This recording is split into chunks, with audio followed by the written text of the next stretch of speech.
Um, I'm Digant. Welcome to our open event. A quick introduction of what we do, Plum and Plum Wellness. So Plum is an employee health insurance startup that makes health insurance and benefits accessible for businesses as small as 7 employees.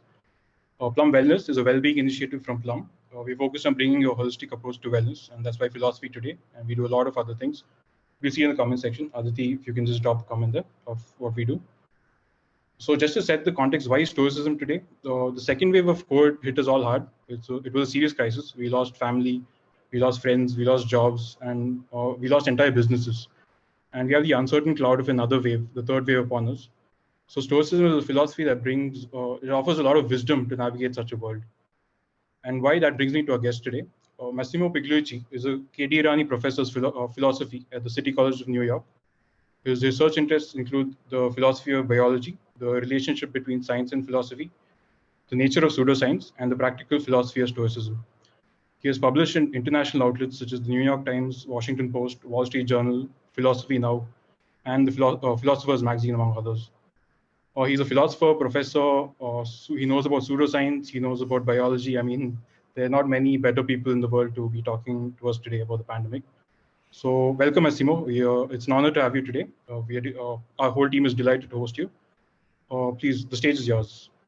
Thank you so much. Thanks for the nice introduction, and thanks everyone for coming. That's a good number of people that I see around. So over the next half an hour, 40 minutes or so before the Q&A, I want to talk a little bit about Stoicism in general, but in particular how it applies to situations like the pandemic. And so I'm going to tell you a few stories, and we're going to talk about a few of the ancient Stoics and how they dealt with their own equivalent of pandemics and similar problems. And then we'll also talk a little bit about how that applies to us moderns in the 21st century.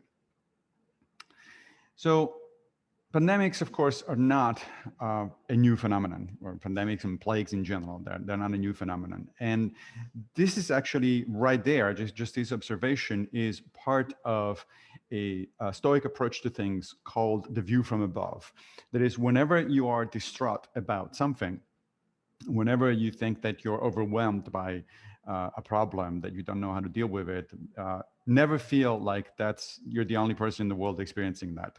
There have always been people before you, and there will be people after you that have dealt with something similar. And many of them have actually survived or even thrived as a result of it.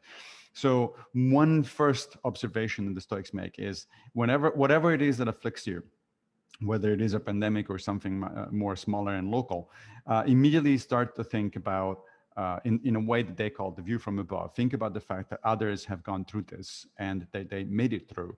And so can you, at least potentially. In the case of pandemics and plagues in particular, if we go back all the way to ancient Athens in 430 BCE, during the middle of the Peloponnesian War, Socrates experienced a plague and survived it. Of course, he was lucky to survive it, but he also learned from the experience. It changed him just like it would anybody else. Jump a few centuries from that point to the period 165 to 180 of the modern era, and the Emperor Marcus Aurelius, who was a Stoic, had to handle what is called the Antonine Plague, which hit the Roman Empire. And he probably actually died of it in 180. But he had to handle a big problem because the Antonine Plague was the most devastating plague of antiquity. The estimates that scholars have made is that it killed between 3 and 5 million people in the Roman Empire. That's a lot of people for the world population at the time. Now you move on further in time, and we get to 1348 in Florence, Italy. The bubonic plague hits at that point, and the poet Boccaccio retires outside of Florence in order to avoid the plague and writes the Decameron, one of the most important works of the Renaissance.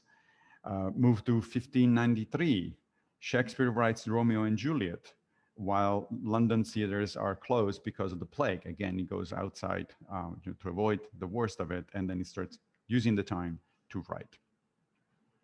Now, I'm telling you all of this not to raise the bar too high about what you're going to be accomplished during the pandemic. I don't expect most people to, write the next Decameron or the next Romeo and Juliet. But the point is, if there are examples of people that not only have in fact survived, but actually thrived through periods that were just as bad as the one, or worse, arguably even, than the one that we're going through right now. This kind of tendency to view, to think about similar occurrences in the past and to learn from similar occurrences in the past also explains why during the pandemic, the COVID pandemic, we've seen an incredible popularity of works of fiction like Albert Camus' The Plague, Jean-Paul Sartre's No Exit, Philip Roth's Nemesis, and Boccaccio's Decameron. All of them deal with pandemics or plagues and things like that. And of course, from literature, you can learn just as much as from philosophy. And I would argue even from science. Science tells you how to actually deal practically with the specific problem, but philosophy and literature teach you how to deal with it at a psychological level, at the level of a human being that is trying to do his best or her best under difficult circumstances. Now, while I just gave you a few examples of people, including some Stoics like Marcus Aurelius, and some people who influenced Stoicism, such as Socrates, examples of people who actually went literally through a similar situation to which we've been experiencing, that we're experiencing now. I also want to suggest that being in the middle of a plague, being in the middle of a pandemic, is a little bit like another very frequent occurrence, or rather frequent occurrence, that the ancients experienced, and that is being sent into exile. You have a lot of ancient writers who tell us about the horrors of being sent into exile. And to us today, this may not sound particularly horrifying. It's like, okay, so what? I'm going to go and live in a different place, right? What's the big deal? But in fact, if you think about it, going into exile is very much like being in the middle of a pandemic. Number one, your movements are highly restricted, right? You can't go anywhere you want. You cannot travel specifically. You can also not go anywhere you want necessarily in the place where you're living. It is hard or impossible to see friends and family, so you tend to be isolated socially under those conditions. And the range of your activities in general may be seriously curtailed depending on the specifics of the orders of exile, whoever sent you into exile. So the situation is actually very similar. And the reason I'm bringing it up is because the Stoic writers tell us quite a bit about exile and how to deal with exile. And I'm going to give you a couple of examples, and then we're going to get into details on two of these in particular. So several Stoic philosophers did experience exile. Seneca, for instance, who was a first century senator and the advisor to the Emperor Nero, he was sent into exile by a previous emperor, Claudius, and he was sent to the island of Corsica. Now, if you know where Corsica is right now, you know what it is now, you might think that, hey, I'd like to be sent to Corsica in exile because it's a nice resort island where, you know, there's all sorts of fancy stuff going on. But at the time, you know, almost 2,000 years ago, it was definitely not the case. Corsica was a rough place where there were few and small human settlements. There was very little in the way of social life and so on and so forth. So certainly nothing like Imperial Rome. And so that is what Seneca was sent. Now, Musonius Rufus, another Stoic, first century Stoic, he was sent into exile twice by two different emperors, Nero and Vespasian. And the reason for that, by the way, is because, so the Stoics often get sent into exile. The reason for that is because they had these habit of, as we would say today, speaking truth to power. And speaking truth to power is something that power usually doesn't like. And so as a result, you know, the power in question either sends you into exile, or as it happened in a number of cases, they actually send you to death. Now, Musonius Rufus, as I said, was a first century Stoic. He was sent into exile twice by two different emperors, Nero and Vespasian. So he really was able to piss off people, you know, royally. He was sent to the Aegean island of Gyarus, which he described as being harsh and devoid of human culture. I actually looked it up. The island is in the middle of nowhere. It's very small. There are almost no natural resources. Life there must be pretty difficult. And yet Musonius was able to get together some of his fellow exiles, because several political dissenters were sent there. And he literally started a Stoic school. So he created his own society out of the few people that were there and with the few resources that were available. Another Stoic, second century, late first century Stoic, Epictetus, who was actually a student of Musonius, also was sent into exile by a third emperor, Domitian.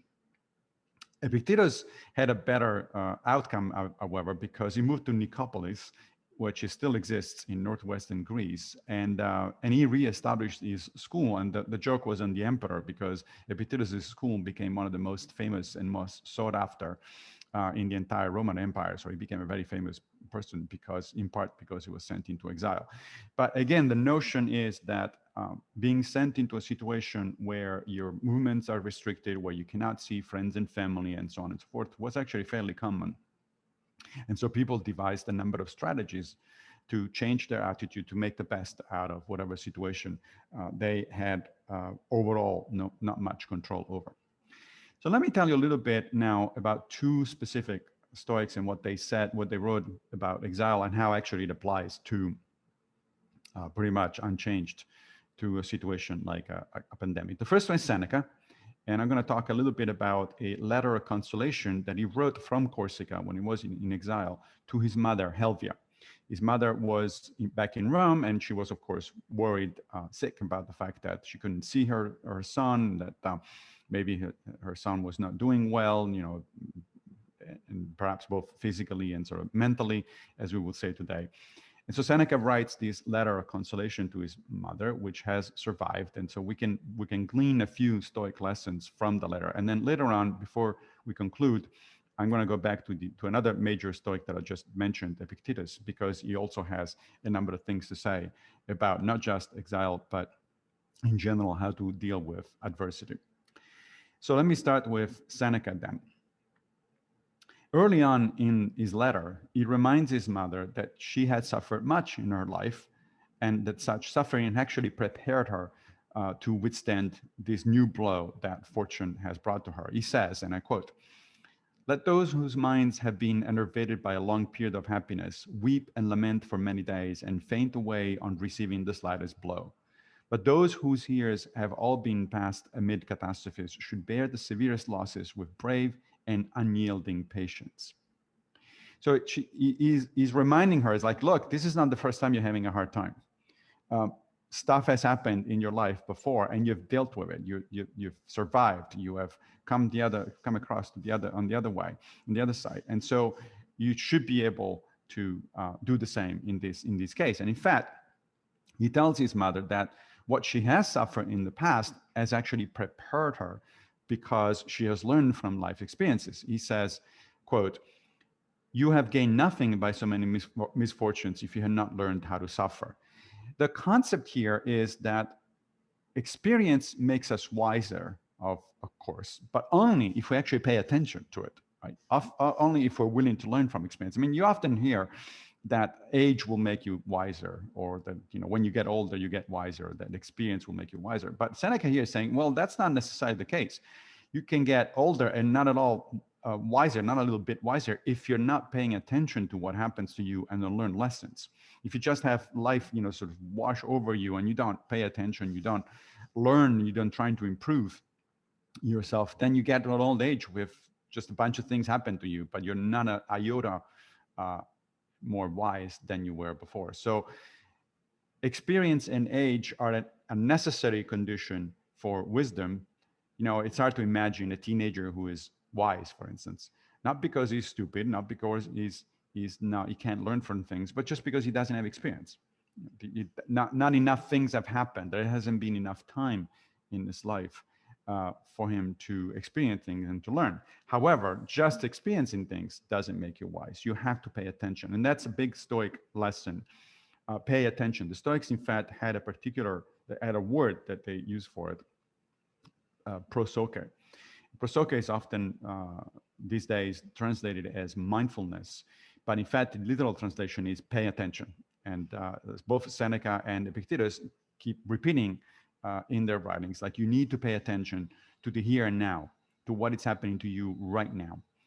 Not spend too much time dwelling on the past, because the past is outside of your control. You can't do anything about it. You can learn from it, but you cannot alter it.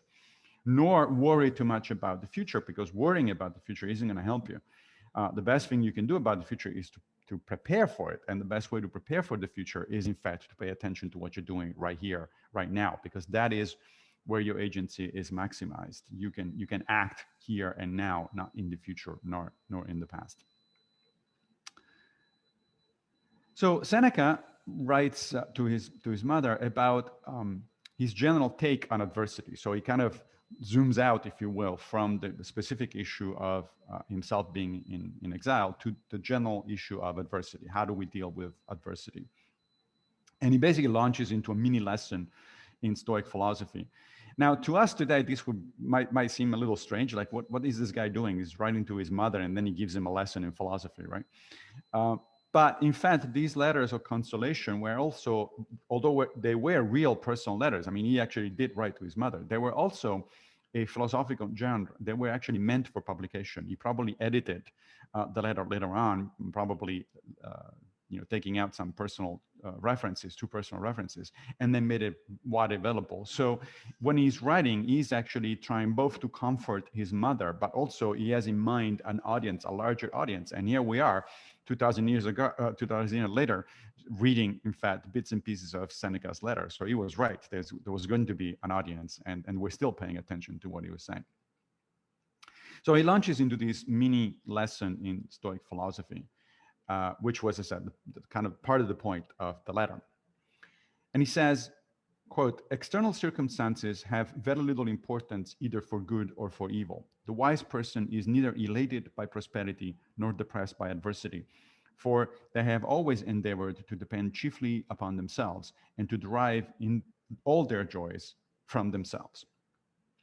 Now, this may sound strange, right? It's like, what do you mean? What do you mean there is no, the external circumstances have little importance? Of course, they're important, right? Our entire life depends on external circumstances. They depend on the quality of our life depends on whether we have a job or not, whether we have friends or not, whether we have a house or not, whether we can pay the bills or not at the end of the month, and so on and so forth, right?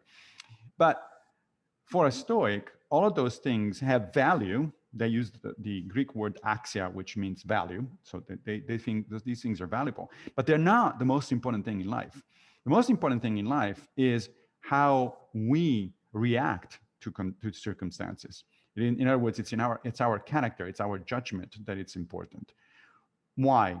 Well, because it's our judgment that, or our character, that allows us to use well the good things in life and to withstand the bad things.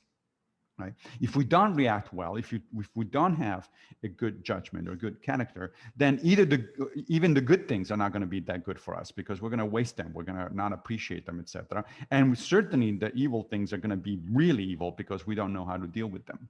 So ultimately, that's why Seneca is saying, and we'll get back later on to Epictetus, who says is even more bluntly, that really the most important thing, I shouldn't say the only thing, but the most important thing is in fact our character, our ability to judge a situation and act in the best possible way, regardless of whether it is good or evil. Epictetus uses a metaphor in one of his books, The Discourses, where he says we should play ball the way Socrates played ball. Now, Socrates, I don't know that Socrates actually ever played ball. What it means, it's a metaphor. What it means is that when you play ball, whatever game you're gonna play, whether it is soccer, as Americans call it, football, cricket, whatever it is, the important thing is not the ball itself. The important thing is how you play, right? What you do with the ball. The ball itself can have different colors, different sizes, different weights, different whatever texture. It doesn't matter. That's not the point. The point is how you're gonna play with the ball, given that is the ball that you're given. This is the game you're playing. So given that, what are you going to do about it, right? How are you going to be actually using those circumstances basically in the best possible ways? One other way to think about what Seneca is saying here is that happiness is an inside job, so to speak, right? That happiness does not depend on externals. It depends on your attitude toward those externals. There's actually pretty good empirical evidence in modern social psychology that supports this thing. You know, a lot of people, for instance, think that they're going to be so happy if only they win the lottery. But the empirical evidence is that people win the lottery and then they're elated for, you know, some time, you know, a few days or a few months or something like that. And then they go back to whatever set point they had in terms of their own happiness. In fact, often they misuse the money that they won in the lottery and they end up either back to where they started, or in fact, even worse, they end up in debt. So it's not the external circumstance itself, again, that makes the difference. Is what you do with that circumstance. If you are wise, if you're paying attention, then you can use the windfall from a lottery in a good way to really improve your life and the life of your loved ones. But if you're not paying attention, if you don't have a good character, you're just going to waste it. And therefore, that's why being happy is actually more a matter of internal perspective and attitude than it is of external things. Now, Seneca continues his letter and says that wisdom lies in knowing that fortune is fickle and that it needs to be treated accordingly. That's why he goes on to say, and I quote, "Always stand, as it were, on guard and mark the attacks and charges of fortune long before she delivers them. She is only terrible to those whom she catches unawares. He who is always looking out for her assault easily sustains it." So what he's saying here is that a prepared mind is really the one that deals well with the vicissitudes of life. If you never expect a setback, you're going to be really seriously in trouble when the setbacks comes. If you go through life with this kind of Pollyannish, optimistic, everything is going to be fine kind of attitude, you're going to be for a serious awakening, because at some point or another, it doesn't matter how lucky you are, it doesn't matter how wealthy you are, at some point you will face setbacks. Some of these setbacks are global, like the case of a pandemic. Others are going to be happening because of the the nature of humanity. Like you're going to lose, for instance, at some point or another, friends and loved ones and relatives, because we all die. And of course, at one point or another, you will be facing the ultimate setback, which is your own mortality. So no matter how wealthy you are, no matter how lucky you are, no matter how healthy you are, at some point you will have to deal with setbacks. And you better be prepared, because otherwise that's going to be a really shocking awakening.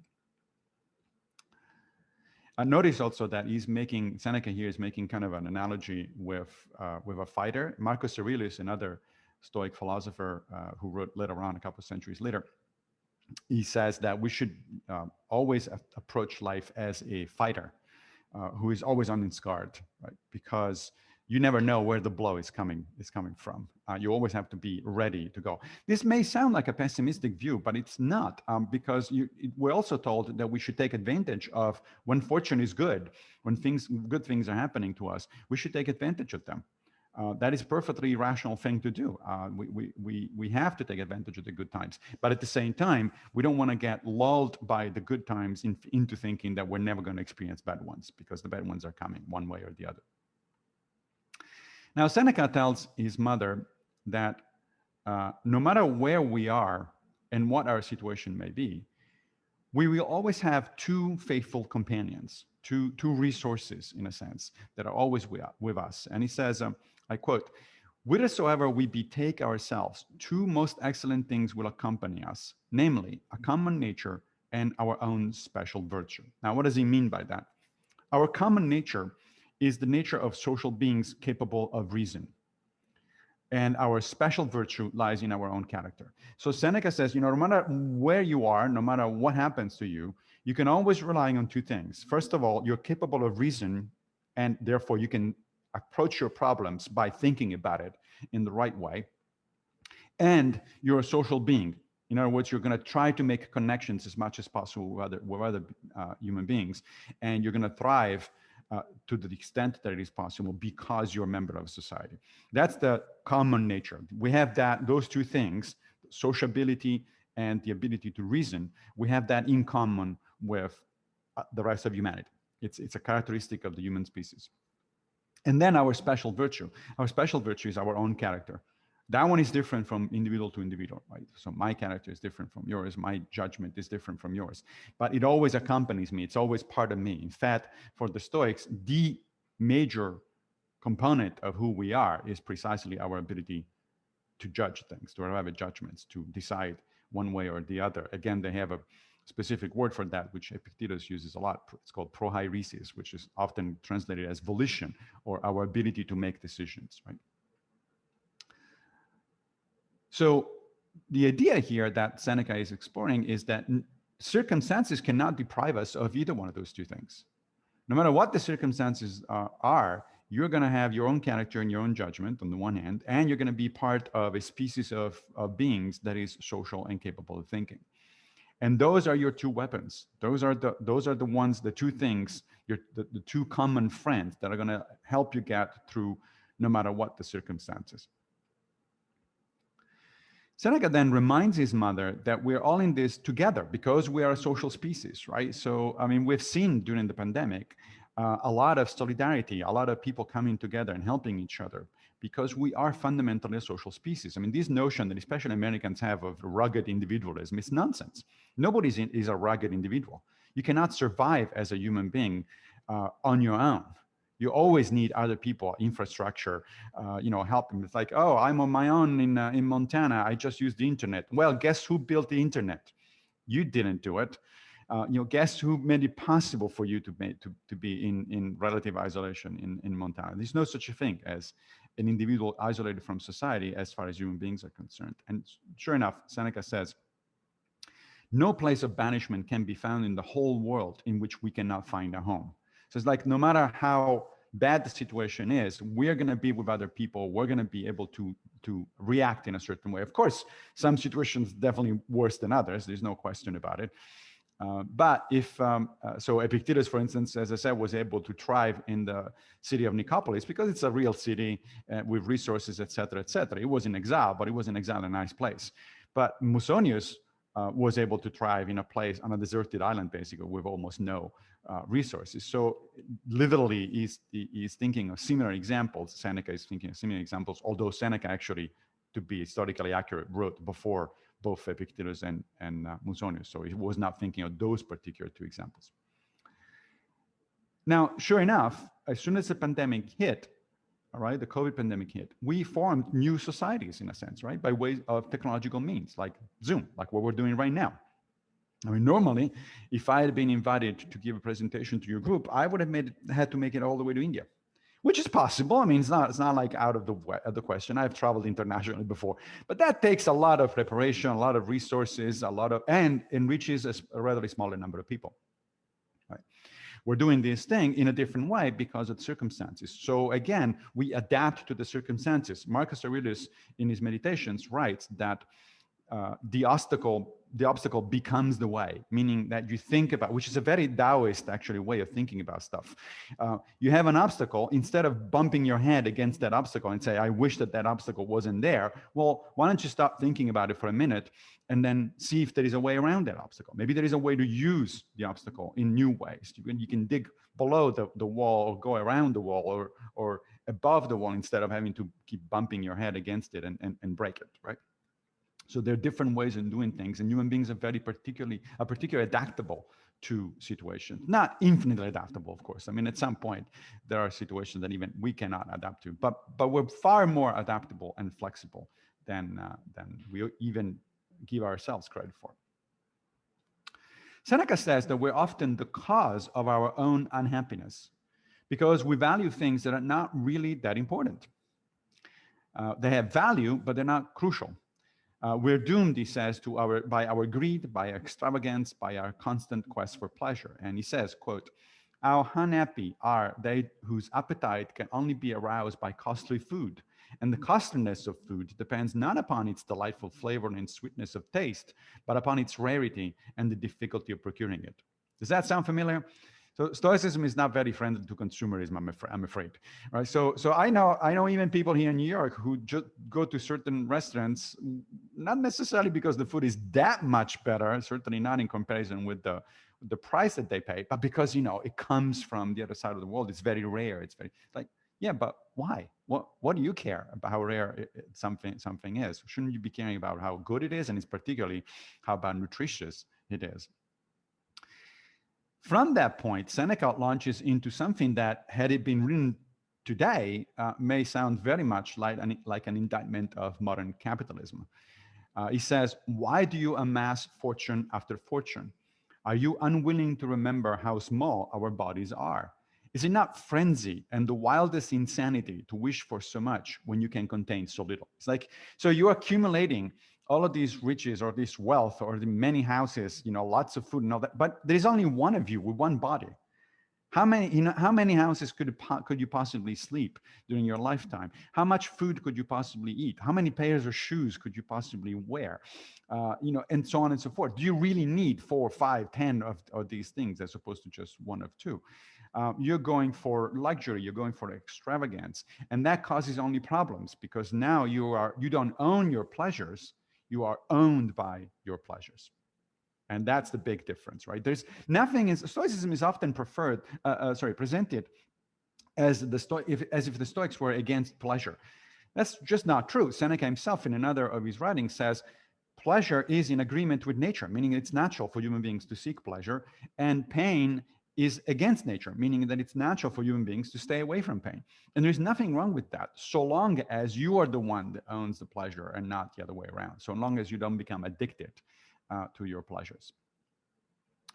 Then he goes back to his main theme of how to stand adversity, and again addresses his mother and says, "The harder these things are to bear, the more virtue you must summon to your aid, and the more bravely you must struggle, as it were, with an enemy whom you know well and whom you have already often conquered."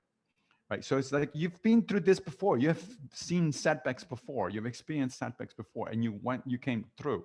So this is just another one of them, and you will get through it one way or another. And then finally, he concludes his letter remember, consolation to his mother by in a kind of uplifting fashion, as you would hope that somebody would write a letter of consolation. Right. He says, "I am as joyous and cheerful as in my best days. Indeed, these days are my best, because my mind is relieved from all pressure of business and is at leisure to attend to its own affairs, and at one time amuses itself with lighter studies, and another eagerly presses its inquiries into its own nature and that of the universe." So he says, look, not only I'm okay here, I'm actually doing pretty good, because I don't have all the distractions that I normally, the social engagements and paying attention to the emperor and all that sort of stuff that I normally would have in Rome. So I can actually read finally the damn book that I wanted to read. I can write the damn stuff that I wanted to write. I have actually leisure. I'm pretty good. So this is, talk about, again, using an obstacle and turning into something positive, right? Now, I want to go on, if I have time, for a few more minutes and talk about a second Stoic, important Stoic, Epictetus, and what he says about adversity. And by way of Epictetus, I'm going to introduce another very important weapon, so to speak, in the Stoic arsenal, something that is referred to as the dichotomy of control these days, although that's not the term that the ancient Stoics were using. Here's how Epictetus himself puts it at the beginning of the Enchiridion, which is his manual for a good life. He says, "Some things are up to us, while others are not. Up to us are opinion, motivation, desire, aversion, and, in a word, whatever is of our own doing. Not up to us are our body, our property, reputation, office, and, in a word, whatever is not of our own doing." So, before I tell you exactly what that means and how that applies to our day-to-day life, I'd like to point out that this kind of sentiment is found not only in ancient and modern Stoicism, but in a number of other traditions. For instance, I've been able to track it down to 8th century Buddhism, in the words of the scholar Shantideva, 11th century Judaism, in the words of the philosopher Solomon ibn Gabirol, and to 20th century Christianity, in what is sometimes referred to as the Serenity Prayer, which was written in 1934 by American theologian Reynold Niebuhr, and that is often recited at the beginning of meetings of 12-step organizations like Alcoholics Anonymous. In fact, let me read you the Serenity Prayer, because it is a pretty clear rendition of Epictetus's Dichotomy of Control. The prayer says, "God grant me the serenity to accept the things I cannot change, courage to change the things I can, and wisdom to know the difference." So the notion here is to divide the world into two general categories: the things that I can change, where my agency is efficacious, and the things that I cannot change. That division requires wisdom, requires a particular type of knowledge that the author of the Serenity Prayer refers to as wisdom, and that Epictetus refers to as judgment, good judgment. You have to be able to separate those two things. And then once you separate those two things, you have to have the courage to change or to deal with what you can actually deal. Courage is one of the fundamental Stoic virtues. But you also have to have the serenity or the equanimity of accepting what you cannot change with a serene mind. Not get upset about things you cannot change, because you cannot change them. So why are you getting upset? Getting upset about things you cannot change adds injury, insult to injury, so to speak, because there's already an injury. There's something you cannot change, on top of which you're making yourself feeling worse because you're getting upset about it. Now, back to Epictetus. What does he say exactly is up to us? Well, he lists 4 things: opinion, motivation, desire, and aversion. Unfortunately, the English translation doesn't make the original Greek very clear, because we think of motivation, for instance, and desire as certain kinds of things. But really what Epictetus is talking about is like the only things that are up to us are my considerate judgments.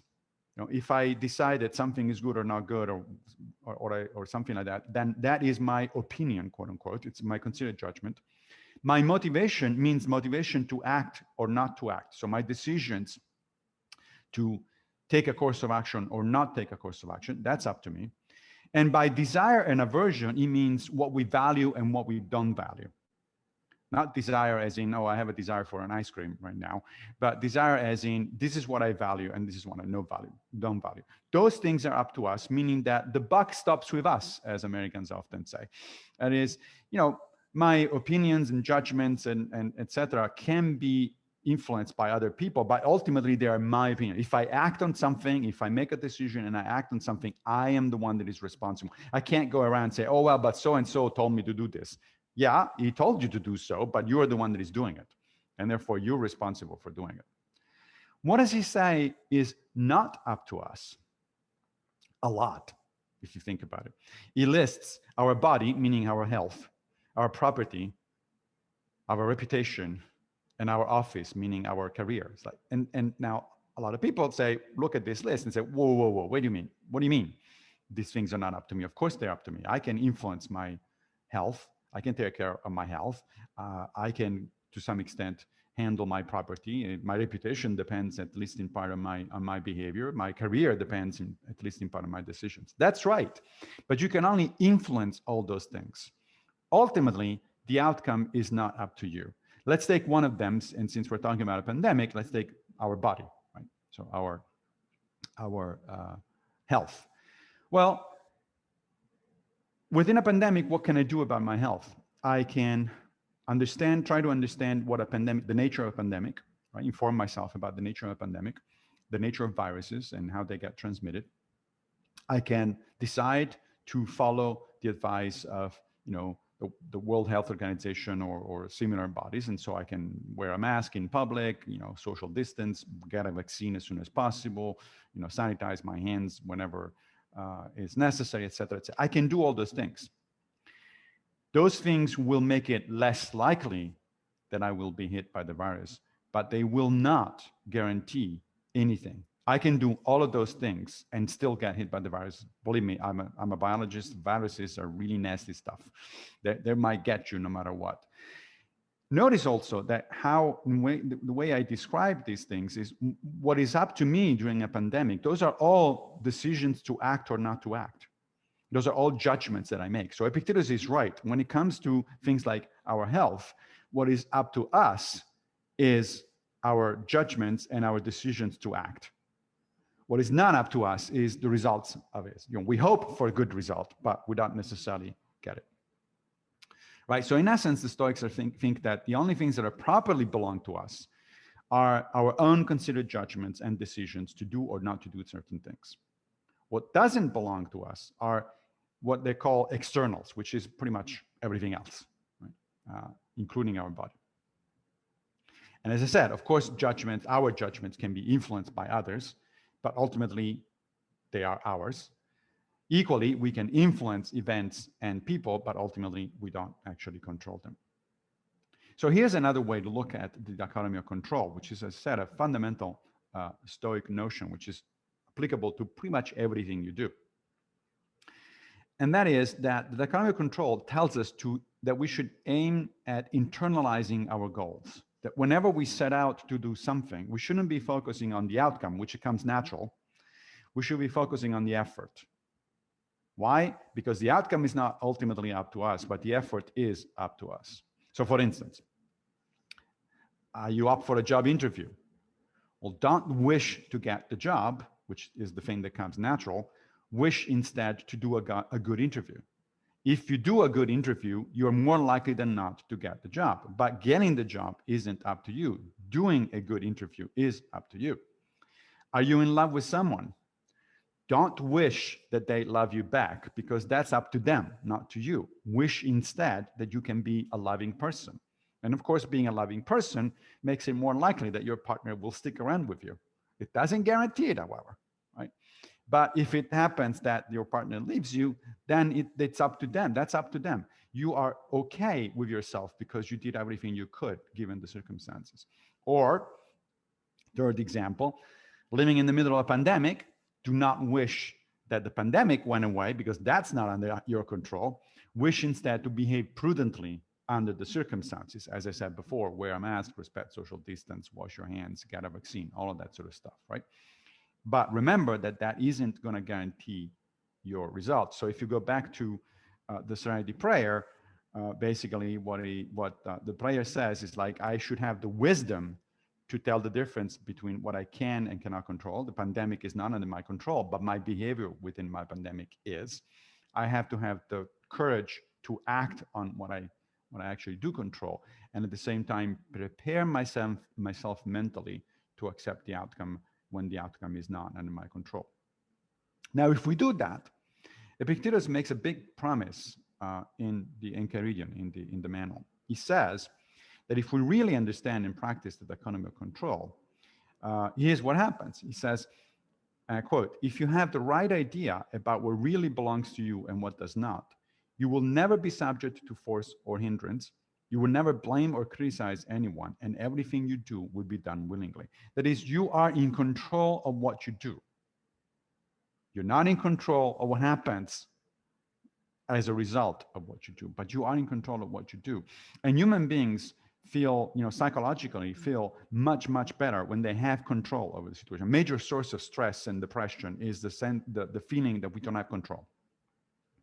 As you probably know, during the pandemic, for instance, mental health took a dive across the globe. Lots, higher incidence of drug use, higher incidence of depression, and other mental problems.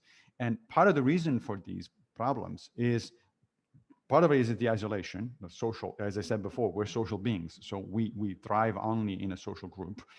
But part of it is this notion that people wish they had more control than they do. And a big lesson in wisdom, not just from the Stoics, as I said, but from Buddhism, from Judaism, from Christianity, is that we don't have that much control. If we control very little, and a good life is the result of realizing that and acting accordingly. So that's what I wanted to say for today, and hopefully we can have some Q&A. Thank you, Massimo. That was insightful. I mean, this is a fresh, I think the first time a lot of people got into philosophy, and I think you gave us very actionable lessons. I think that's the beauty of Stoicism. Let me just pull up a few questions. We had a lot of questions. Just to give you context, the people who registered are mostly from startups, and these are startups and investors and venture capitalists, right? And so what you said about Stoicism, that it's at odds with consumerism, and yet it's the most popular among people chasing wealth. Why do you think that is? That's a very common question that came up. So why do you think that? Is it hypocritical? What do you think? That's a good question. I think that those people really misunderstand Stoicism. If they actually understood Stoicism, they wouldn't be so enthusiastic about it. I mean, I read articles like in Business Insider, for instance, that tell me, oh, do like Jeff Bezos does, use Stoic principles to become rich. It's like, no. If there's one person in the world in which that I can think it's not a Stoic, that would be Jeff Bezos. Now, Stoicism is not opposed to wealth per se. In fact, the ancient Stoics, particularly Seneca, who was in fact pretty wealthy, during during his time in the Roman Empire, there's nothing about wealth per se that is problematic, and as far as Stoics are concerned, wealth is as the Stoics call it, a preferred indifferent, meaning that other things being equal, sure, you're better off wealthy than poor. There's no question about it. But it's indifferent, meaning that wealth isn't going to make you a better person or a worse person necessarily. And becoming a better person is really what matters as far as the Stoics are concerned. So the question isn't wealth, it's how you're using wealth and how you acquire wealth. If you acquire wealth by, as I maintain Jeff Bezos has done, exploiting other people, then that's not good. And if you're using that wealth not to help other people, but to just enjoying your own little idiosyncrasies, like getting yourself up on a suborbital flight for 10 minutes, that's not good either. So that's not being Stoic, but that doesn't mean that material possessions are necessarily contrary to Stoicism. It is true that as a general philosophy, Stoicism tends to be a little bit on the minimalist side. Like other philosophies are, Buddhism, Taoism, it's like you have things, sure. You have, I mean, I live in an apartment. You can't, what you're looking at behind me is actually a picture from the Temple of Athena at Delphi in Greece, which I took a few years ago.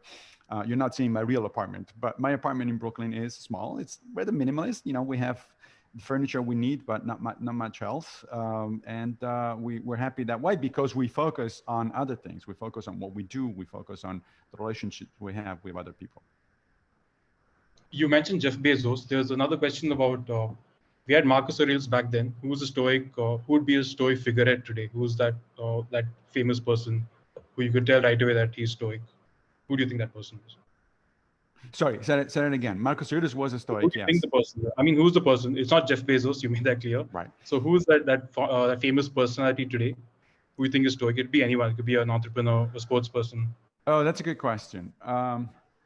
I think there are several actually. There are a number of figures in sports or business or politics who might qualify. I don't know whether they actually think of themselves as Stoics, but they might actually be taken to embody the Stoic attitude toward things. One of my favorite is actually Nelson Mandela, who, as you know, died a few years ago. And the reason I'm bringing Mandela up is because he spent about 27 years of his life in prison. And you might think that's not exactly a good life, right? It's like if you spent a third of your entire existence in prison, there's not much there to rejoice.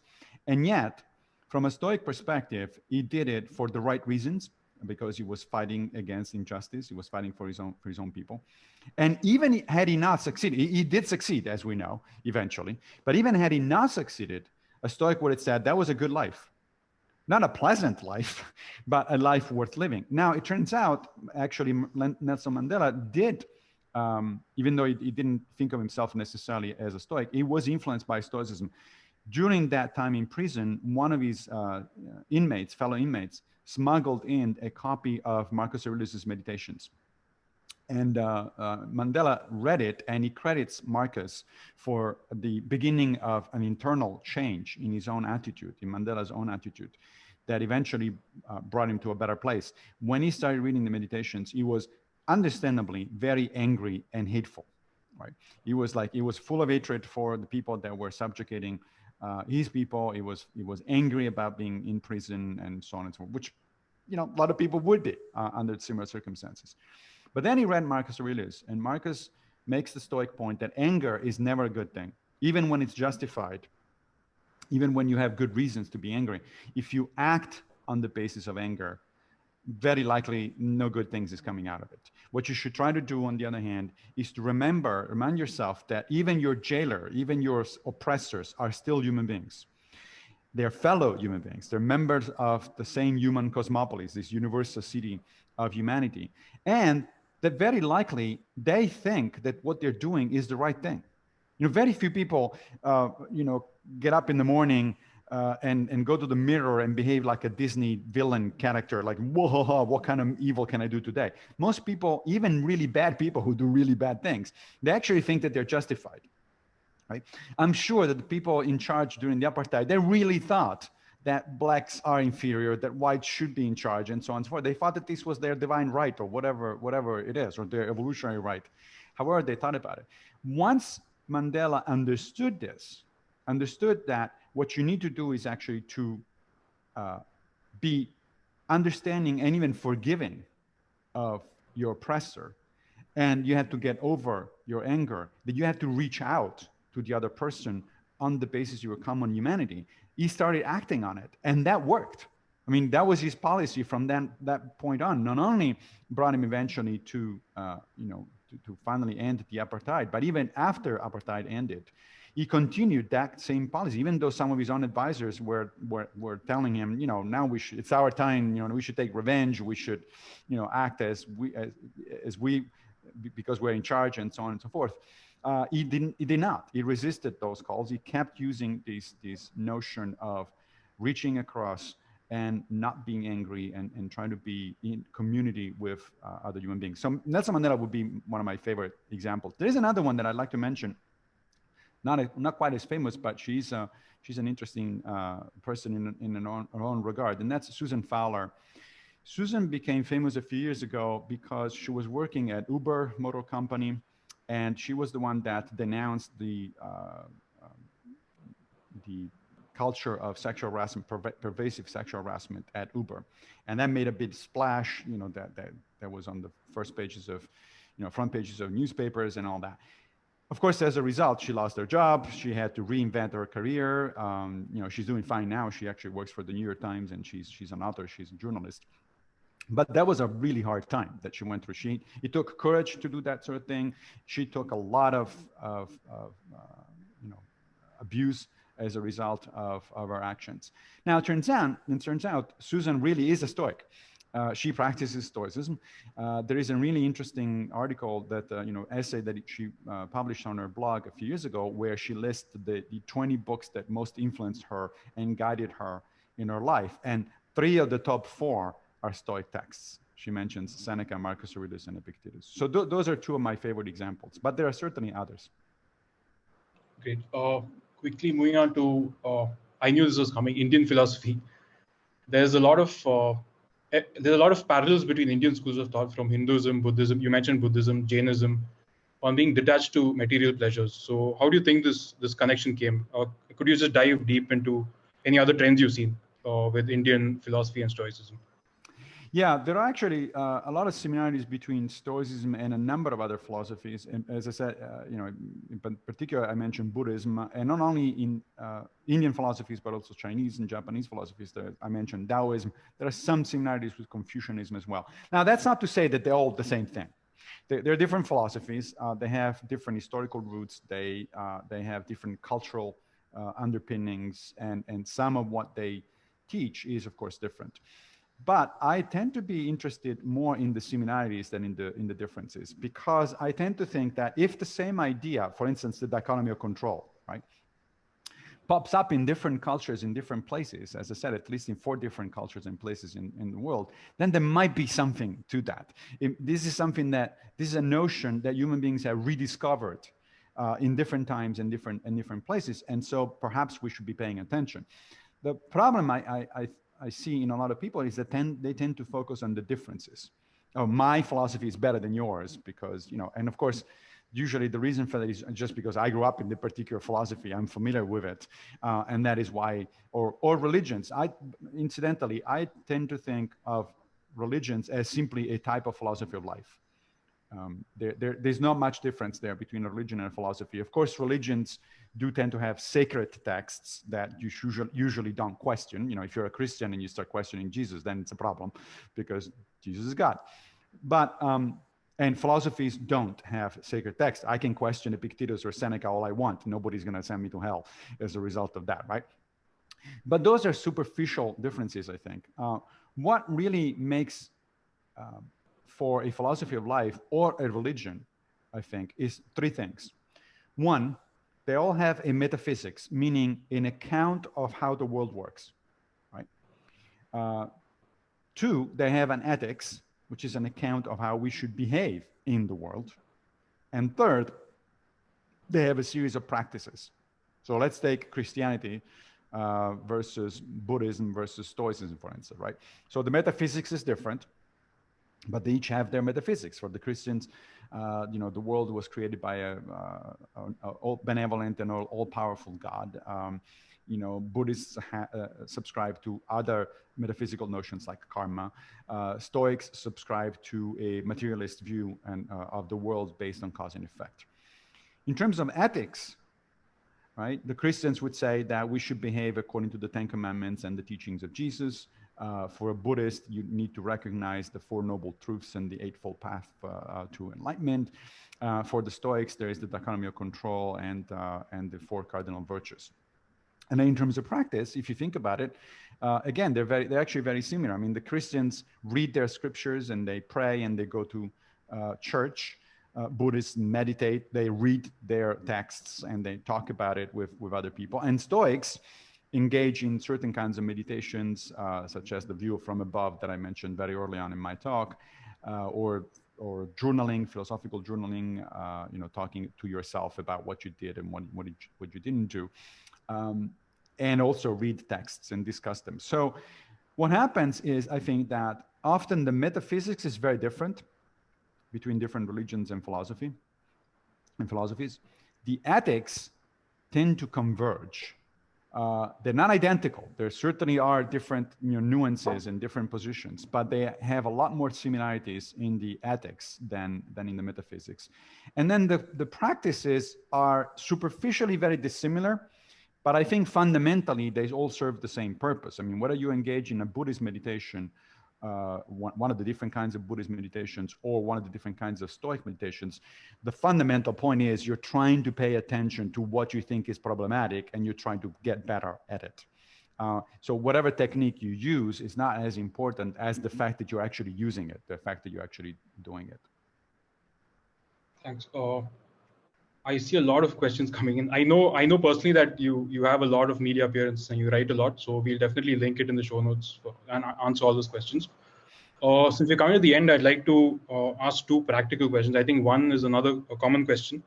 Where does one, mostly books, where does one start with Stoicism? I mean, what book would you recommend, whether yours a guide or whether a classic? And two, let's say we are done with the session. What's one thing we can do to become a little more Stoic today? We're done with the session. What can I do to become Stoic today? Right. Those are excellent questions. Okay. So yes, there are a lot of resources, especially these days. I mean, Stoicism has become popular, so it's easy to find texts. I would say start out with some of the basic ancient texts and some of the best modern popular works. Now, among the ancient texts, I would say three. Seneca's letters.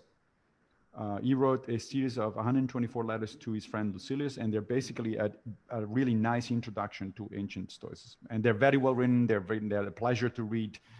It's very easy to go through them. They're very clear. Epictetus' Enchiridion, that is the manual. It's a very short book. It's like only 53 short sections, but it's very dense. You need to read it over and over and to think about it very carefully because it's very dense. So don't be led astray by the fact that it's small. It's small, but it's packed with stuff. And then, of course, Marcus Aurelius' Meditations. Those are the three fundamental ancient texts. There are several others. Epictetus wrote also the Discourses, which are much larger, much broader work. He actually didn't write anything. It was only one of his students, but nevertheless, let's say Epictetus wrote for simplicity. Seneca wrote a lot of other things, but those three are the fundamental ones. In terms of modern Stoicism, there is a lot of good stuff. I would suggest I forgot the exact title, but it's a short introduction to Stoicism by John Sellers, which just came out, I think, a few months ago. So if you look up John Sellers and Stoicism, you'll find the most recent book that he wrote. It's a very good introduction to Stoicism. I would say for practical purposes, especially, William Irvine's The Stoic Challenge, which is focused on one particular Stoic technique and how to use it in pretty much everything that you deal with. And if you don't mind, a little bit of self-promotion, my own How to Be a Stoic, which is a general introduction to Stoicism, but it's also a very personal story of how I got into Stoicism and how I relate to ancient Stoicism, and trying also to update it. I noticed in the chat that one of the questions was, is modern Stoicism different from ancient Stoicism? It is, and to some extent, just like modern Buddhism is different from ancient Buddhism, or modern Christianity is different from ancient Christianity. And you'll find in How to Be a Stoic a little bit of a background about that. In terms of what to do after this chat that we just had, I would say the most important thing is to go back and reread or find out something about the Dichotomy of Control and start practicing it now. It is the single most practical type of advice, I think, that comes out of not just Stoicism, but as I said, several other philosophical traditions. And it is easy to understand, but it's also easy to misunderstand. And it is difficult to actually internalize. It's easy, when I say, hey, you should be focusing on your efforts and not on your outcomes. Yeah, that's easy. That sounds easy, but it's not. It actually requires a lot of practice before you actually do it consistently. But I found in my own life that this has made a huge difference. Any kind of setback, small or large, that I've had over the last several years since I discovered Epictetus has been better because of the Dichotomy of Control. Super. In case you weren't aware, we're giving away 10 books of yours, so self-promotion is welcome. We probably give that one out. Yeah. And yeah, I think we got a lot of questions. I think people who stayed just love the session. I think maybe we should call you again and have a more open dialogue. But thank you for everything you said. It's definitely given us a lot of things to ponder over. We'd love to have you again soon. So have a good day. It has been a pleasure. Thank you very much. Thank you, Massimo.